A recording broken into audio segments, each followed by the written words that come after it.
The Dr. Brian McDonough Show.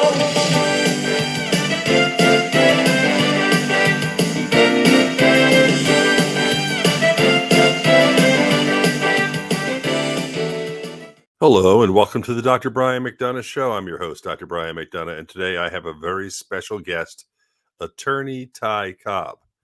You worked in Washington in the political scene, and you've worked with cases regarding Whitewater. You've worked as a special counsel to the Office of the President with Donald Trump.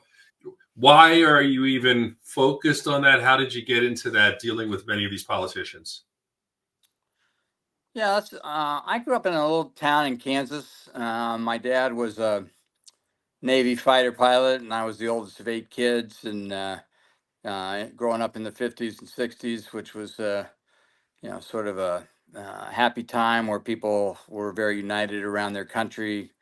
You had most of the generation of parents in my era were war veterans, and everybody had gone through that horrible war, and they were proud of their country and thought the country was here to do good things. And I sort of developed a Midwestern love of country, a sense of duty out there. When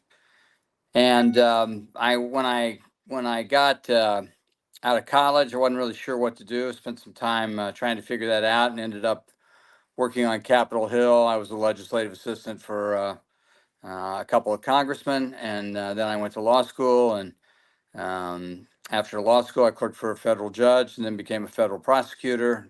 Public service was important to me. I loved being a prosecutor, and then I went into private practice. Took a couple of stints out various times. I was a independent counsel. I was the special trial counsel to the independent counsel in the HUD investigation, Judge Arlen Adams, who was a wonderful human being and a brilliant judge, and a great mentor and leader. And then I had the opportunity in 2017 to serve the country again as special counsel to manage the response of the White House to the Mueller investigation, which I did. And that was an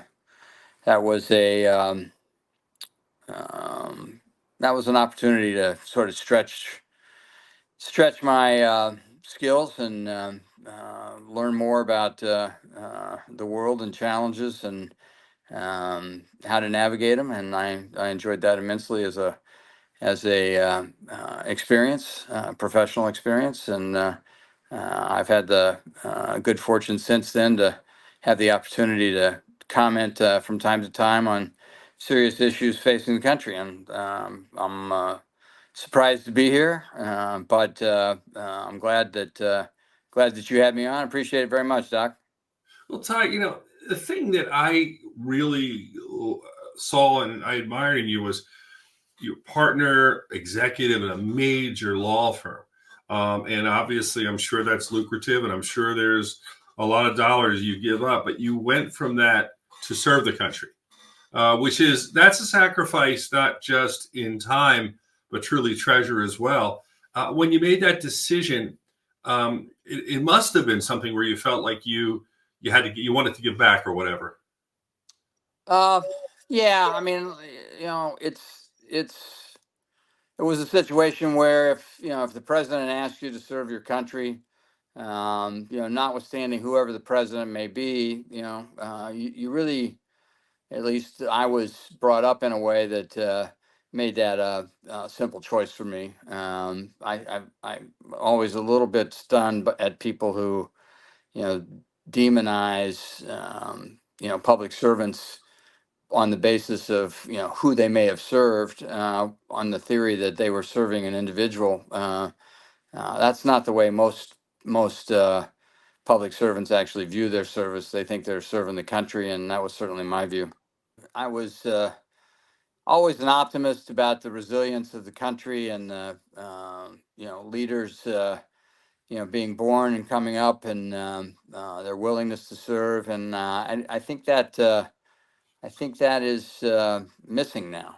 You don't see a lot of people, in Congress at this stage of the game who you think, well, that person might be a great president, or maybe that person could help heal the partisanship and the divide that politicians and the media exacerbate every day. But there aren't a lot of people on the horizon, and it's unlike the cowboys shows that you and I grew up with, or certainly I grew up with. There's really no bugle on the other side of the hill. There's nobody really coming to rescue us, and I think that's sad. We need more competent, honest, centrist, and principled leaders to help get us out of the mess that we find ourselves in, and I don't see many on the horizon. What did you find fulfilling about a career in law? What did you like, or what disillusioned you?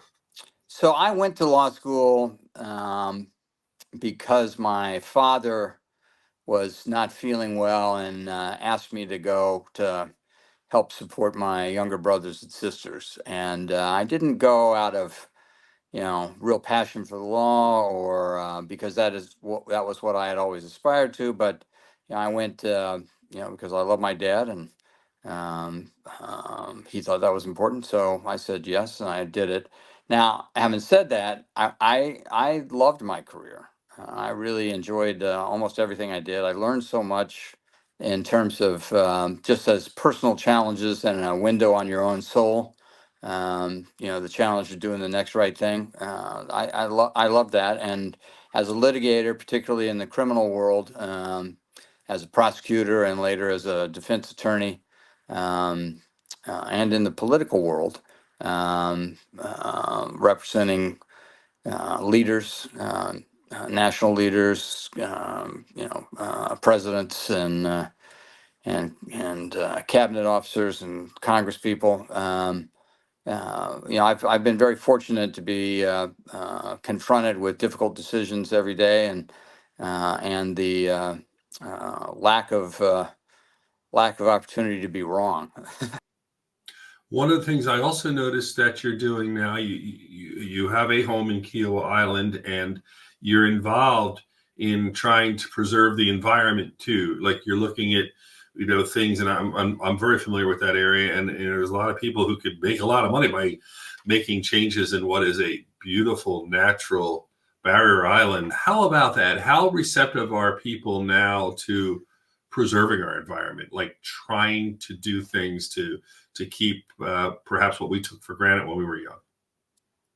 I think that's a question that we could probably devote 2 or 3 sessions to. But I've got a long history in conservation. I represented the Grand Canyon Trust in 1990 in a case, along with the Wilderness Society, in a case involving the operation of Glen Canyon Dam, which holds back the Colorado River before it pours into the Grand Canyon. And the administration at that time was had just created new operating rules for the dam and was operating it for the benefit of hydroelectric interests, as opposed to the interest of the Grand Canyon, probably the crown jewel of America's natural treasures. And was able to get the government enjoined from what they intended to do, and get an injunction that prohibited them from moving forward without doing a environmental protection assessment. And then we got that injunction memorialized into the Grand Canyon Protection Act with the assistance of John Kyle and John McCain in Arizona and others. And then I was on the board of the Grand Canyon Trust and the chairman of the Grand Canyon Trust for many years, before coming to Kiowa, where I'm now on the board of the conservation, as you point out. And I will say, running a national organization, very challenging, putting together coalitions. We succeeded in the Grand Canyon Trust largely by incorporating the Native American tribes into our governing process and decision-making process, because they've got 1,000 years more than most of us do invested in that region, and that enhanced our ability to protect that area, and to get some large spaces designated as national monument areas and protected areas under the Antiquities Act. Most recently, Bears Ears, which is a huge space that protects some very sacred Native American spots and some stunningly beautiful spots in the Southwest. The Trump administration tried to limit the grant that Obama had made there, and then the Biden administration restored that and actually expanded it. So it's a constant fight nationally, and then locally, it's even more challenging because you do have, stunning amount of pressure from builders and construction and expanding population, and it's these are not bad people. These are people with economic interests that where you need to find compromises if you can, but you also need to draw a line in the sand, literally in the sand down here on the Atlantic Ocean. But you have to have some red lines, and when people push those red lines, you have to be able to have the will and the resources and the courage to stand up and do the right thing. What has been your most exciting case? It doesn't necessarily be the most famous case, but what was the one that was the most exciting for you? So I think I just discussed it actually. I always, people ask me what was my favorite case ever, and I think that that Grand Canyon case, which I did for free, I did it pro bono. Devoted almost 3,000 hours over a year and a half to getting that done, and it was it was a constant uphill climb, resource wise and strategy wise, and made some good just strategic decisions, and some hard work and late nights and all nighters devoted to the trial in the case, and prevailed, and then we were able to cement that through an even more creative process using the legislative levers in Congress to memorialize that win. So I think that was all in all one of my favorite cases. I had another case for a major medical device company that required multiple court wins and legislative wins in both Germany and in the United States, that went on for about 6 years. That I view as that I viewed as equally, or actually probably more challenging legally, and I learned a lot from that case because of the changes that we made in German law, and in the law governing medical devices in the United States, to protect certain practices that were clearly for the benefit of research and science, that were oddly prohibited by existing law. I've been very lucky, and then of course I've had the political cases. Certainly, the Mueller investigation was a significant responsibility.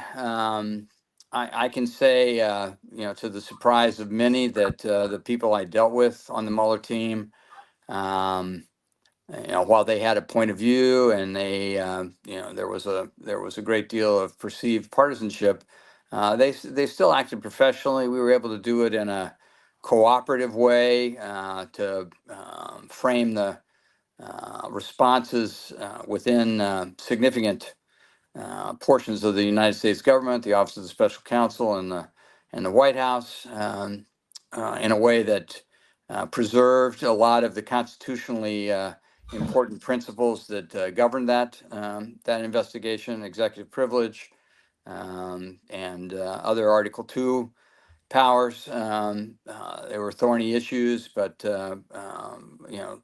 even though we were arguably adversaries, we collaborated in a way that, while we had different interests, we were both interested in preserving the legal norms and the constitutional principles that governed our investigation. And I applaud the people on the other side for their professionalism. What would you say your biggest strength is? Oh,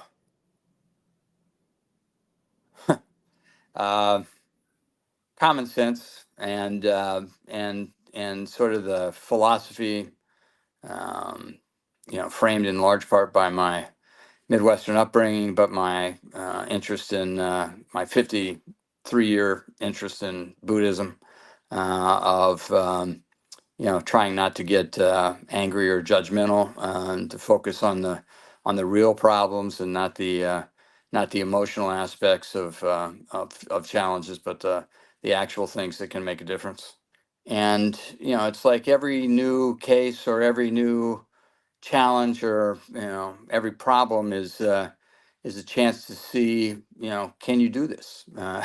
Can you prevail, or can you find a solution? And my curiosity is sort of, I'm very interested in science and very interested in new things and new information and knowledge and learning, but mining my own capability, and with interest in the guiding principle of trying to do the next right thing, has been a good course for me. It's worked for me. Thank you again for joining me. I really appreciate it. Thank you, Brian. Really enjoyed it. Thank you.